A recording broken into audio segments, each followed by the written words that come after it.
Hi hello friends, welcome back to another video. ನಾವು ಆನೆ ದುಬಾರಿ ಶಿಬಿರವನ್ನು ನೋಡಿಕೊಂಡು ಆನೆಗಳ ಜೊತೆ ಎಲ್ಲ ಫೋಟೋಸ್ ಎಲ್ಲ ಕ್ಲಿಕ್ ಮಾಡಿಕೊಂಡು ನಾವಿವಾಗ ಹೊರಟಿದ್ದೀವಿ ನಮ್ಮ ನೆಕ್ಸ್ಟ್ ಡೆಸ್ಟಿನೇಷನ್ ಕಡೆಗೆ. ಅದೇ ಮೌಂಟೇನ್ ವ್ಯೂ ಪ್ಲಾಂಟೇಶನ್.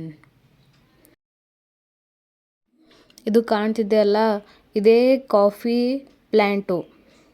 ಇಲ್ಲಿ ಕಾಫಿನ ಹೇಗೆ ಬೆಳೀತಾರೆ, ಹೇಗೆ ಅದನ್ನೆಲ್ಲ ರೋಸ್ಟ್ ಮಾಡಿ ಕಸ್ಟಮರ್ಗೆ ಸರ್ವ್ ಮಾಡ್ತಾರೆ ಅಂತ ಎಕ್ಸ್ಪ್ಲೇನ್ ಮಾಡಿದ್ರು. ಇಲ್ಲಿ ನೋಡಿ ಅವ್ರು ಎಕ್ಸ್ಪ್ಲೇನ್ ಮಾಡ್ತಿದ್ದಾರೆ ಕಾಫಿಯಲ್ಲಿ ಎಷ್ಟು ಟೈಪ್ಸ್ ಇವೆ, ಹೇಗಿರುತ್ತೆ ಅಂತ ಎಲ್ಲ ಎಕ್ಸ್ಪ್ಲೇನ್ ಮಾಡ್ತಿದ್ದಾರೆ. जून जुलाई में आपको छोटा सा फ्रूट देखने को मिलता है कॉफी का. बेरीज आता है, बेरीज कहते हैं कॉफी का. सो पूरा ग्रीन कलर का रहता है. सो दिसंबर टाइम में क्या होता है, पूरा राइप होके रेड कलर में टर्न होता है. सो नॉर्मली अभी पूरा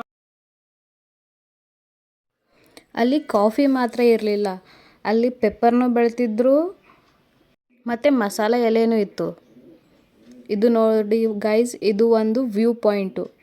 ಇಲ್ಲಿಂದ ಫುಲ್ಲು ಎಲ್ಲ ಕಾಫಿ ಪ್ಲ್ಯಾಂಟೇಶನ್ ಎಲ್ಲ ಕಾಣಿಸ್ತಿತ್ತು. ಇಲ್ಲಿ ಕಾಫಿನ ಹೇಗೆ ಮಾಡ್ತಾರೆ ಅಂತ ಹೇಳ್ತಿದ್ರು. ಮತ್ತು ಇಲ್ಲಿ ತುಂಬ ಥರ ಸ್ಯಾಂಪಲ್ಸ್ ಎಲ್ಲ ಇದ್ದವು. ಅವರೆಲ್ಲನೂ ನಮಗೆ ಸ್ಮೆಲ್ ಮಾಡಿ ತೋರಿಸಿದ್ರು. ನಾವು ಅಲ್ಲಿ ಸ್ವಲ್ಪ ಕಾಫಿ ಪುಡಿಯನ್ನೆಲ್ಲ ತೊಗೊಂಡ್ವಿ. ಆಮೇಲೆ ನಾವು ನಡೀತೀವಿ ನೆಕ್ಸ್ಟ್ ಡೆಸ್ಟಿನೇಷನ್ ಕಡೆಗೆ. Bye guys, you in next video.